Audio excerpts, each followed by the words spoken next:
이 시간 우리에게 주시는 하나님의 말씀은 구약성경 창세기 5장 21절로 24절의 말씀입니다.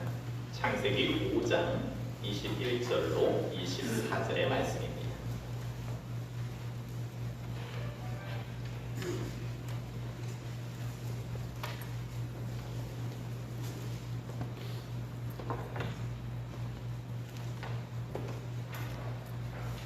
말씀을 봉독해 올리겠습니다. 에녹은 65세에 머두셀라를 낳았고 머두셀라를 낳은 후 300년을 하나님과 동행하며 자녀를 낳았으며 그는 365세를 살았더라. 에녹이 하나님과 동행하더니 하나님이 그를 데려가심으로 세상에 있지 아니하였더라. 아멘. 우리 좌우에 계신 분과 인사 한번 나누겠습니다. 인사하실 때 주 안에서 사랑합니다 한번 고백하겠습니다. 주 안에서 사랑합니다. 그래, 교회와도 이렇게 서로 지금은 코로나19 때문에 교제하거나 친교하지 못하는 그런 어려움들이 있습니다. 우리가 방역 수칙은 잘 지키면서도 그러나 성도 간 이웃에 대한 사랑들, 성도 간의 사랑들, 하나님에 대한 사랑들은 식지 않고 계속 아름답게 흘러갔으면 좋겠습니다. 오늘은 복음 말씀 중심으로 하나님과의 행복한 동행이라는 제목으로 함께 은혜를 나누고자 합니다. 하나님께서는 아담이 죄악 가운데 타락한 이후에 구속의 역사를 이루어 가시죠. 하나님의 거룩한 계보를 통하여서 그 구속의 역사가 성경을 통하여서 흐르게 하는데 아담의 자녀인 셋의 계보를 통하여서 오늘 보면 주인공 에녹까지 이렇게 계보가 계속해서 흘러가게 하고 있습니다. 특별히 그 계보의 인물 가운데 오늘 본문의 중심인 에녹은 다른 사람들과 조금 구별됨이 있고 특별한 하나님의 은혜를 입은 자이기에 어찌하여서 그가 이러한 하나님의 은혜를 입고 하나님과 동행하는 자가 되어졌고 많은 사람들은 죽음을 맞고 왔는데 그가 죽음을 맛보지 아니하고 영원한 생명을 얻게 되었는가 하는 것들을 나누고자 하는 것입니다. 에녹이 살아가는 시대적인 상황에는 죄가 관영한 시대였습니다. 가인의 후예들이 함께 있었고 그 가인의 후예들로 말미암아 죄가 세상 가운데 많았죠.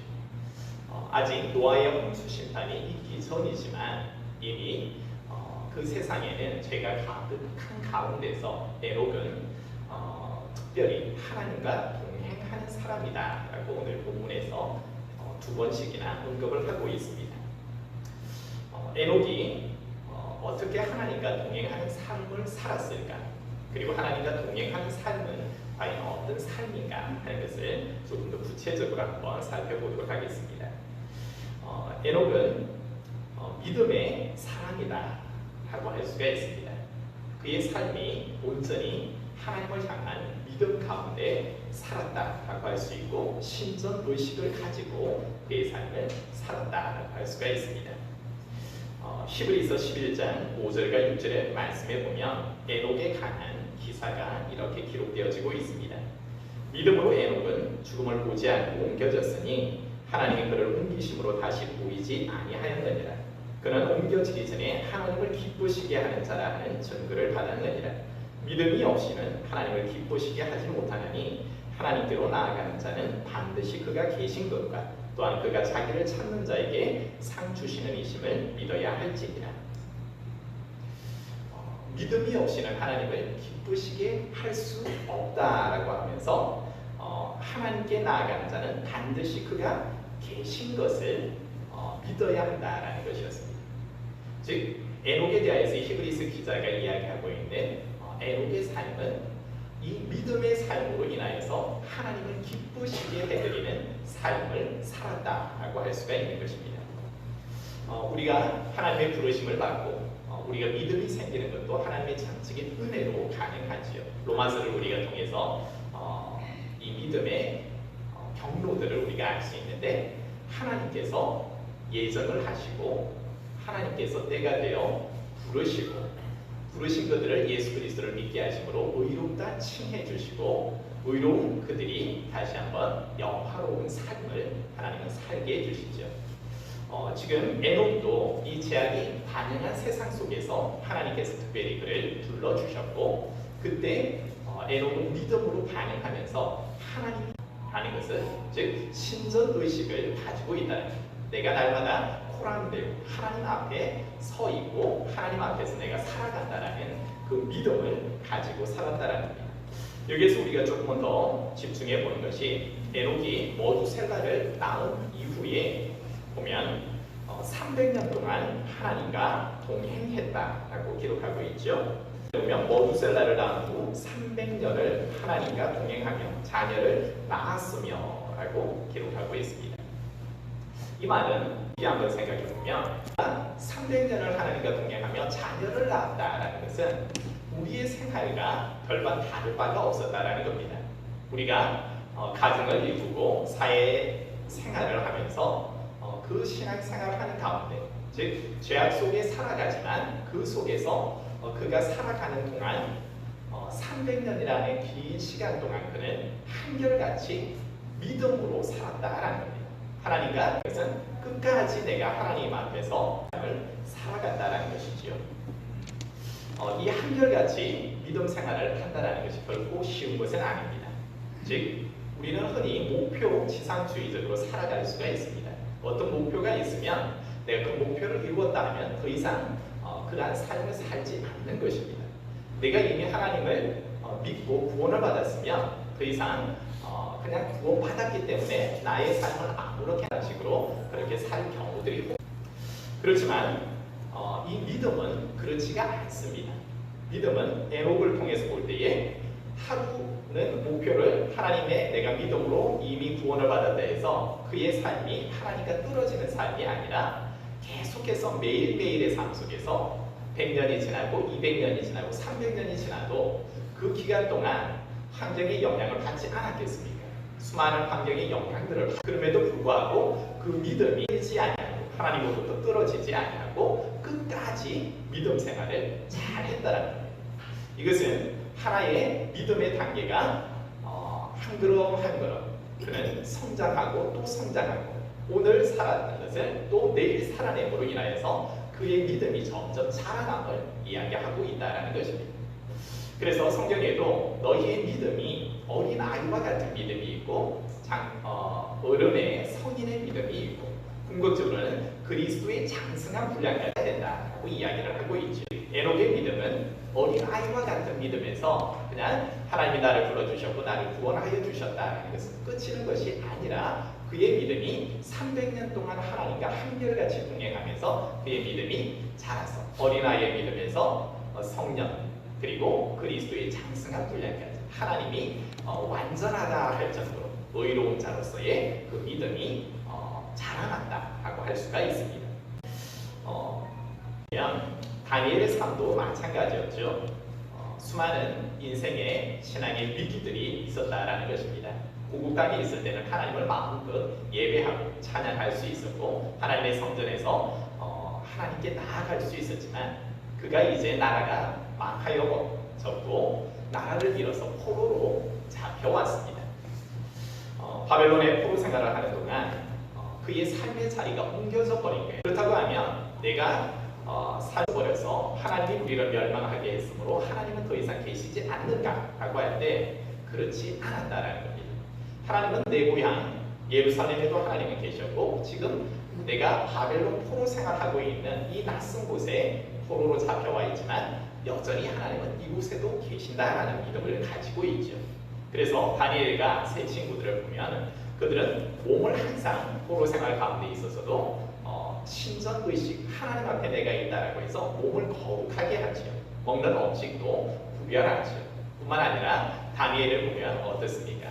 그가 다니엘서 6장 10절의 말씀에 보면 다리오 왕이 조서를 내려서 30일 동안 다리오 왕이 아닌 다른 누군가에게 기도하거나 그렇게 예배하게 되어지면 사자굴에 던진다 하는 명을 내렸었고 그것을 다니엘이 알았음에도 불구하고 다니엘은 예루살렘을 향하여서 창문을 열고 하루에 3번 그가 무릎 꿇고 하나님께 기도했던 것을 멈추지 않았다라는 것. 어떤 예배의 환경이 좋을 때만 예배하고 환경이 나빠졌고 포로가 되어졌고 이제 더 이상 예루살렘 성전에 나가서 예배할 수 없고 회당이 없어서 예배할 수 없다라고 하여서 하나님이 없어진 것이 아니라 그가 어느 곳에 놓여지든지 하나님은 살아계시다 하여서 그가 신앙을 흩어린 게 아니에요. 위기가 닥치고 환란이 그 인생 가운데 닥쳐왔지만 그의 믿음은 한결같이 흔들림 없는 믿음을 계속해서 살아왔지요. 요셉도 우리가 보면 창세기 39장 9절의 말씀에 보면 보디발의 아내가 욕을 합니다. 아버지의 집에서 그가 떠나서 이제는 노예로 팔려버리고 보디발의 장수의 그 노예로서의 삶, 종으로서의 삶을 살게 되어질 때에 그가 섬기는 주인의 아내가 그를 유혹하죠. 그럴 때 요셉이 무엇으로 거절하게 되어집니까? 내가 비록 이곳에 팔려와서 종의 신분으로 있다 하고 내가 마음껏 하나님을 예배하지 못한다 해도 그는 이렇게 고백합니다. 내가 어찌 큰 악을 행하여 하나님께 죄를 지으리이까? 내가 비록 종의 신분으로 있고 가정총무의 신분으로 있지만 내가 하나님 앞에 죄를 범할 수 없습니다 라는 거예요. 날마다 그가 어떤 상황에 있든 어떤 환경에 있든 그는 하나님 앞에 내가 서 있다 하고 하나님 앞에서 내 신앙을 절대로 내 믿음을 끊지 않겠다라는 굳은 의지를 가지고 있다라는 것입니다. 에녹의 삶이 그러한 삶을 살았죠.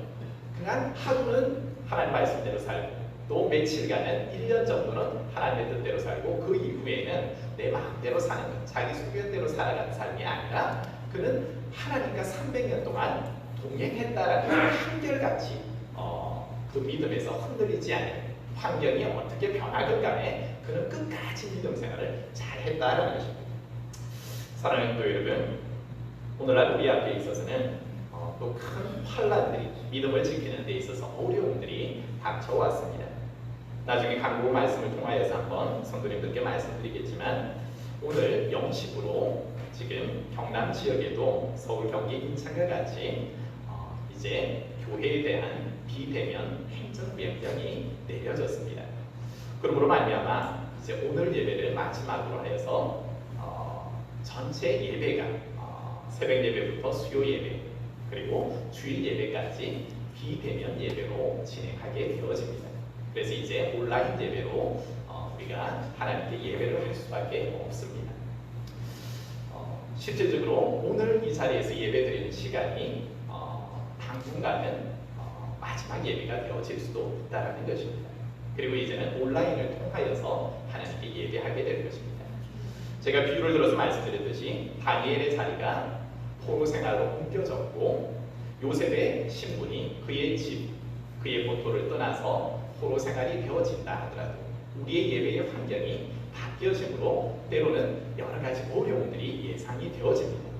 그렇지만 이곳에서 예배하는 성도님들 그리고 온라인을 통해서 예배드리는 성도들의 삶은 에녹과 같이 흔들리지 않는 믿음이 되기를 소망합니다. 오히려 어느 곳에 가든지 내 믿음을 그리스도의 반석 위에 놓고 환경이 어떻게 변하든지 간에 다니엘은 하루 3번 날마다 하나님을 향하여서 기도함으로 그의 믿음을 지켜나가고 요셉도 끝까지 믿음을 지켜나갈 때에 하나님께서 그의 삶들을 축복해 주십시오.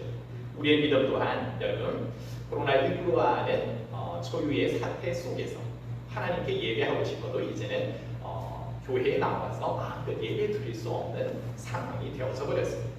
그러한다 할지라도 여러분이 이제 다음 주부터 실질적으로 가정 예배를 드리셔야 하고 온라인 예배를 드려야 합니다. 이럴 때 여러분의 믿음을 보여주셔야 됩니다. 이제 교회 안 가도 되네 해서 여러분의 믿음이 흐트러져 있거나 자세가 흐트러져서는 여러분의 자녀가 여러분을 먼저 보고 있습니다. 주일인데도 그냥 TV 봐도 되고 내 하고 싶은 거 해도 되고 아무렇게나 해도 되네. 우리 어머니 아버지가 이렇게 살아가네. 여러분 그런 모습이 보여지기 시작할 때 자녀들에게 아무리 믿음 생활 열심히 해라 하나님에 대해서 예수님에 대해서 교회에 대해서 이야기해도 항상 자녀들이 듣지를 않습니다. 먼저 기성세대인 우리가 이 어려운 때에 여러분의 믿음을 보여주셔야 합니다. 다음 주부터 가정 예배를 드리실 때 반드시 11시부터 12시까지 여러분 정한 시간에 여러분의 자녀들, 여러분의 친척들 아니면 친척까지는 아니죠. 여러분의 가정에서 여러분의 가족의 구성원들이 전 세대들이 함께 모여서 반드시 하나님 앞에 예배드리는 거룩한 모습을 보여주셔야 합니다. 순서에 따라서 이제 온라인으로 이렇게 예배가 진행되어질 텐데 그 순서마다 여러분이 집중하시고 허들어진 모습이 아니라 정돈된 마음으로 예배를 드리기 시작할 때 하나님은 그 중심을 보시죠. 그 믿음을 보시면서 오히려 여러분의 믿음도 지켜주실 뿐만 아니라 오히려 여러분의 자녀들 또한 여러분들의 믿음을 통하여서 더욱더 어려운 가운데 세워지게 하실 것이고 또 여러분의 가정 예배들이 회복되게 하셔서 여러분들이 함께 나누었던 선포되어지는 하나님의 말씀을 다가를 하시면서 식사를 하시면서 나누는 시간으로 여러분이 가져가 보시면 오히려 이 일기는 조금 더 좋은 기회가 되어질 수 있을 줄 믿습니다. 그래서 에녹처럼 그리고 믿음의 선진들처럼 여러분 하나님을 기쁘시게 하는 것이 무엇인가 라고 할 때 믿음으로 사는 삶이 하나님을 기쁘시게 하는 삶인 줄 믿습니다. 의인이 살아가는 삶이 무엇인가? 로마서 1장 17절의 말씀 성도들이 무엇으로 사는가 할 때 오직 의인은 무엇으로 산다고요? 믿음으로 말미암아 산다. 내가 살아가는 이유는 오직 의인 하나님의 부르심을 받은 백성들은 제일 첫 번째가 믿음으로 산다는 것입니다. 그래서 환난이 실질적으로 우리 앞에 닥쳐왔습니다. 여러 가지 어려움이 실질적으로 교회 앞에 닥쳐왔습니다. 그런데 여러분의 개인적인 믿음에서 흔들리지 않을 뿐만 아니라 이제 이 어려움 속에서 교회는 더욱더 좀 어려워질 수 있습니다. 그럴 때에 교회를 위해서 또 이 나라와 민족, 세계 열방을 보고 여러분이 더욱더 관심을 갖고 기도해 주셔야 하고 나는 믿음이 강하니까 됐어 하고 내 믿음만 지키는 것이 아니라 주변에 믿음이 연약한 이들이 더욱더 많을 겁니다. 그런데 나의 관심은 이제 이때를 위해서 내 믿음을 지금까지 주신 하나님께 우리 믿음 연약한 이들을 더욱더 돌보고 관심 가져주고 때로는 그들의 믿음이 떨어지지 않게 하는 것들이 저와 여러분의 몫이라는 것입니다. 그래서 나는 이제 더 이상 할 것 없네, 잘 됐네 라는 것이 아니라 의인은 믿음으로 살고 믿음의 연약한 일을 담당하는 그렇게 한순간만 내가 믿음으로 사는 것이 아니라 끝까지 살아가야 되는 줄 믿습니다. 또한 하나님과 동행하는 삶은 어떤 삶인가 할 때 경건한 삶을 산다라는 것입니다. 에녹의 삶이 바로 경건한 삶이었고 하나님의 뜻을 쫓는 삶을 살았다는 것입니다. 내 마음대로 살아가는 것이 아니라 에녹은 항상 하나님의 뜻을 쫓으면서 살았다라는 것입니다. 아모스 3장 3절의 말씀 속에 두 사람이 뜻이 같지 않은데 어찌 동행하겠으며 하고 기록하고 있습니다. 두 사람이 뜻이 맞지 않으면 같이 동행할 수가 없다라는 말이죠. 그런데 에녹이 하나님과 동행했다라는 것은 하나님과 에녹의 뜻이 맞았다는 거죠. 그럴 때에 하나님의 뜻에 에녹은 항상 신전의식을 가질 뿐만 아니라 그 하나님의 생각이 저보다 크고 하나님의 생각은 더 깊고 내가 측량할 수 없는 놀라운 하나님의 그 세계가 있음을 그는 믿으면서 항상 자신의 뜻에 하나님의 뜻을 맞추라 하는 것이 아니라 하나님의 뜻에 그의 뜻을 맞추어 사는 삶을 살았다라는 겁니다. 잠언서 13장 20절의 말씀에 보면 지혜로운 자와 동행하면 지혜를 얻고 미련한 자와 사귀면 해를 받느니라고 기록하고 있습니다. 지혜로운 자와 함께 있을 때 함께 동행할 때 지혜를 얻는다는 겁니다. 즉 지금 에녹이 하나님과 동행하죠.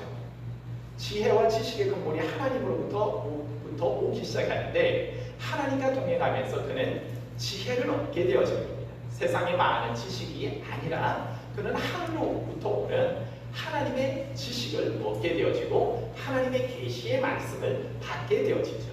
세상 사람들이 알지 못하는 영적인 세계도 알 수 있고 인간이 장래의 일을 알지 못하지만 전능하신 하나님께서는 계시의 말씀으로 그와 동행하심으로 하나님의 뜻을 알려도 주심으로 우리가 장래의 일을 알 수도 있다라는 겁니다.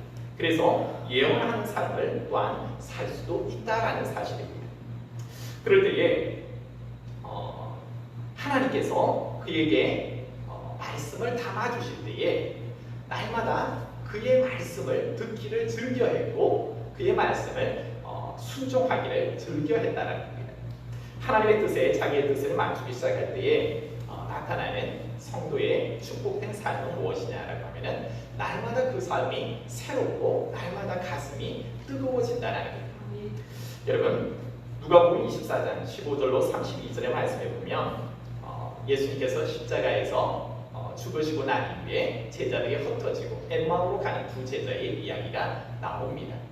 더 이상 예루살렘이 소망의 장소가 아니라 이제는 실패와 낭만의 자리, 신앙생활에 있어서 허무한 자리가 되어버렸죠.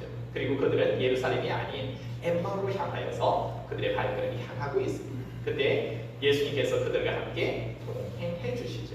그러면서 하나님의 말씀, 그 십자가의 의미, 예수 그리스도가 죽으심과 부활하심의 소식에 대하여서 그것을 깨닫게 해주는 거죠. 성경의 말씀을 그들에게 풀어주시는 거예요. 그럴 때에 그들의 마음이 뜨거웠다라고 성경은 표현하고 있습니다.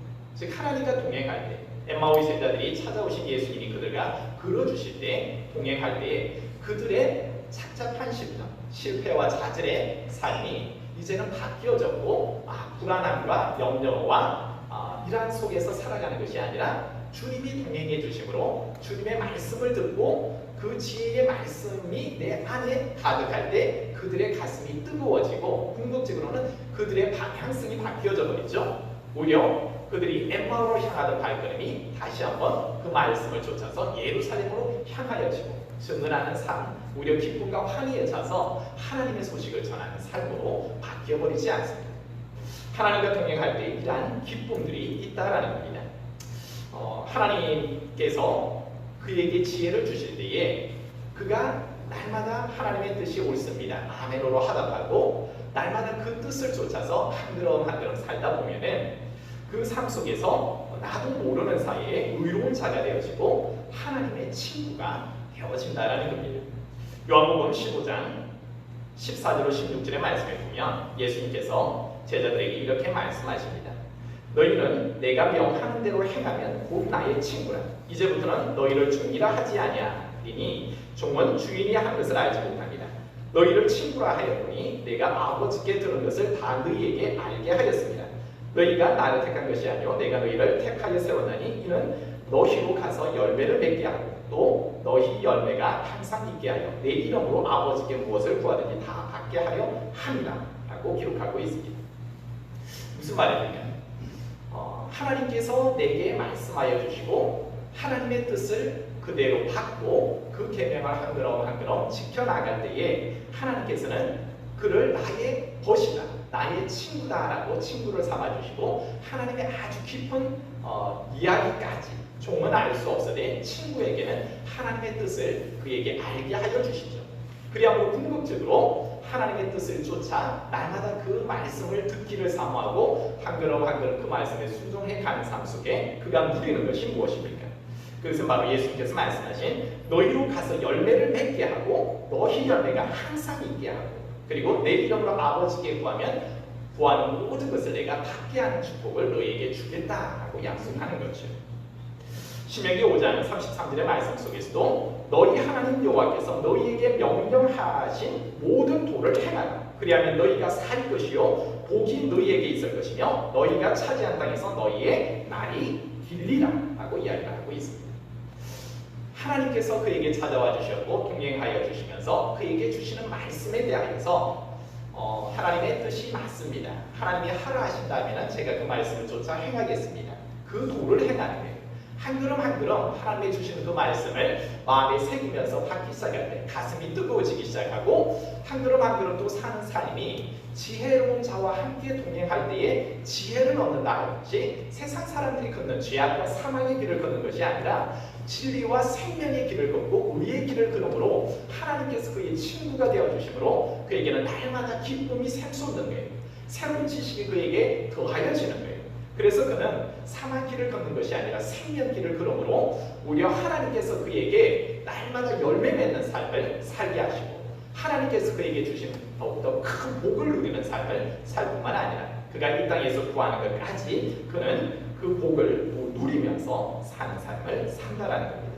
여러분, 우리의 인생에 있어서 하나님과 동행하는 자는 이 경건의 삶, 내 뜻대로 사는 것이 아니라 하나님의 뜻대로 사는 줄 믿습니다. 그래서 오늘도 성도들에게 하나님은 찾아와 주셔서 낭만과 좌절하는 가운데 있는 그 엠마오로 향하는 제자들에게 찾아와 주시고 하나님의 말씀을 주실 때에 그들의 가슴이 뜨거웠던 것처럼 오늘 예배를 통해서 선포되어지는 말씀을 통하여서 하나님은 살아계신 줄 믿습니다. 역사하시는 하나님이세요. 전능하신 하나님이세요. 그분이 말씀하실 때에 나에게 영으로 감동을 주실 때에 여러분이 그 뜻대로 한 걸음 한 걸음 순종해 가 보십시오. 그것이 바로 하나님의 복을 받는 비결이요 열매 맺는 삶이요 구하는 모든 것을 받는 축복의 비결인 줄 믿습니다. 또 한 가지 우리가 생각해 볼 하나님과 동행하는 삶 마지막으로 무엇인가 할 때 하나님의 말씀을 전파하는 삶, 즉 선교자의 삶을 선교의 사명을 감당하는 자의 삶이 바로 하나님과 동행하는 삶이라고 할 수가 있습니다. 에녹이라는 삶을 살게 되어지는데 에녹에 대한 성경의 다른 기록을 한번 보면 유다서 1장 14절로 15절의 말씀이 이렇게 기록하고 있습니다. 아담의 7대 손 에녹이 이 사람들에 대하여 예언하여 이르되 보라 주께서 그 수많은 거룩한 자와 함께 임하셨나니 이는 무사람을 심판하사 모든 경건하지 않은 자가 경건하지 않게 행한 모든 경건하지 않은 일과 또 경건하지 않은 죄인들이 주를 거슬러 하는 모든 완악한 말로 말미암아 그들을 정죄하려 하심이라 하였느니라.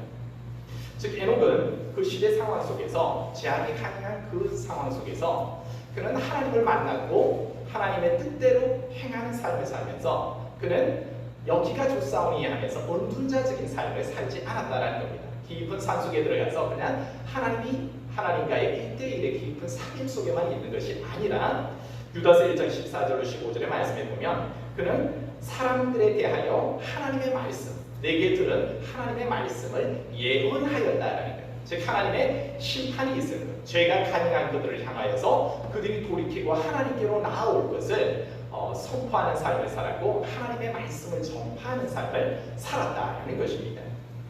여러분, 성도의 삶이 어떤 삶입니까? 위기 가운데, 환난 가운데 살아서 내가 예수님이고 하나님 믿으니까 내가 하나님과의 관계만 이렇게 잘 되어 있으면 되지 하고 언둔자적으로 이렇게 살 수가 있습니다. 하나님과 나만 관계가 잘 되면 되지. 그러나 하나님께서 궁극적으로 오히려 동행하는 삶에 있어서 그것만을 원하시는 것은 아닙니다. 에녹이 하나님과 동행했는데 동행하는 삶의 가장 핵심적인 것은 하나님의 말씀을 기쁨으로 받고 그 말씀을 세상에 아직도 하나님을 알지 못한 자들을 향하여서 그 말씀, 하나님의 생명의 말씀, 복음을 전파하는 데 있는 줄 믿습니다. 오히려 예수님께서도 마태복음 5장 13절로 16절의 말씀 속에 성도의 삶이 어떠해야 하는가라고 할 때 성도의 삶은 바로 세상에 대한 소금의 역할과 빛에 대한 역할들을 감당해야 된다고 이야기를 하는 것입니다. 이렇게 기록하고 있습니다. 너희는 세상의 소금이 만일 그 맛을 잃으면 무엇으로 짜게 하리요? 후에는 아무 쓸데없어 다만 밖에 버려져 사람에게 밟힐 뿐이라. 너희는 세상의 빛이라. 산 위에 있는 동네가 숨기지 못할 것이요 사람이 덕불을 켜서 말 아래 두지 아니하고 동경 위에 두나니 이름으로 집안 모든 사람에게 비치느니라. 이같이 너희 빛이 사람 앞에 비치게 하여 너희로 너희 착한 행실을 보고 하늘에 계신 너희 아버지께 영광을 돌리게 하라.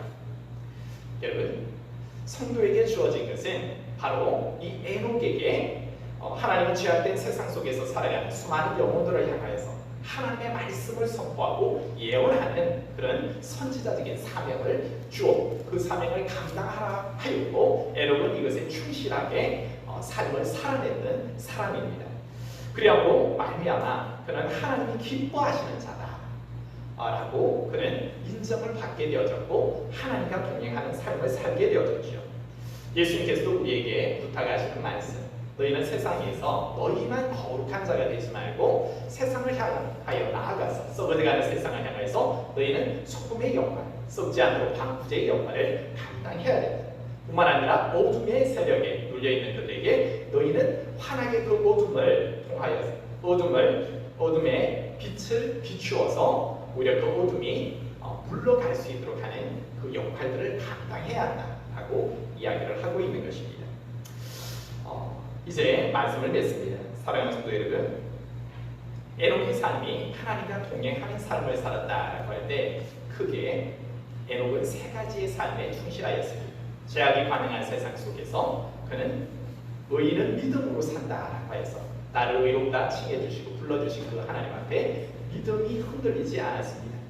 그의 환경이 여러 가지 수많은 환란들, 믿음을 꺾을 만한 수많은 도전들이 있었지만 그 속에서도 그는 한결같이 300년을 한결같이 하나님과 동행하는 삶을 살았습니다. 오직 의인은 믿음으로 산다라는 것처럼 그는 이 믿음에서 한순간도 떨어지지 않고 끝까지 어린아이부터 어른의 믿음, 그리스도의 장성한 분량, 즉 하나님이 그 믿음의 연단들을 통해 올 때마다 어떤 상황에 놓이든지 끊기지 않고 끝까지 하나님과 동행하는 삶을 통해서 오히려 그 믿음이 하나님에게 인정받는 삶을 살았습니다.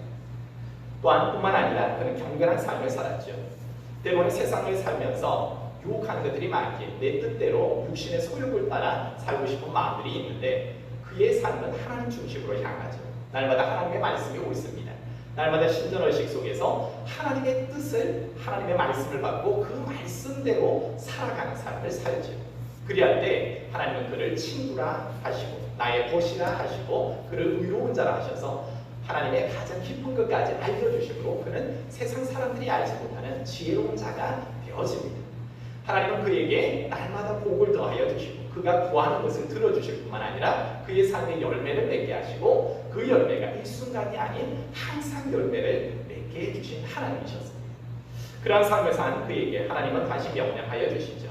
너는 이 세상을 향하여서 나아가서 나의 뜻을 전파하라 할 때 그는 여기가 좋사오니 하고 자기 자신과 하나님과의 관계에만 머물러 있는 것이 아니라 죄악된 세상을 향해서 나아가서 담대하게 하나님의 말씀을 예언하고 전파하고 이제 전하는 그런 선지자의 삶이면 사명을 감당하는 삶을 살았습니다.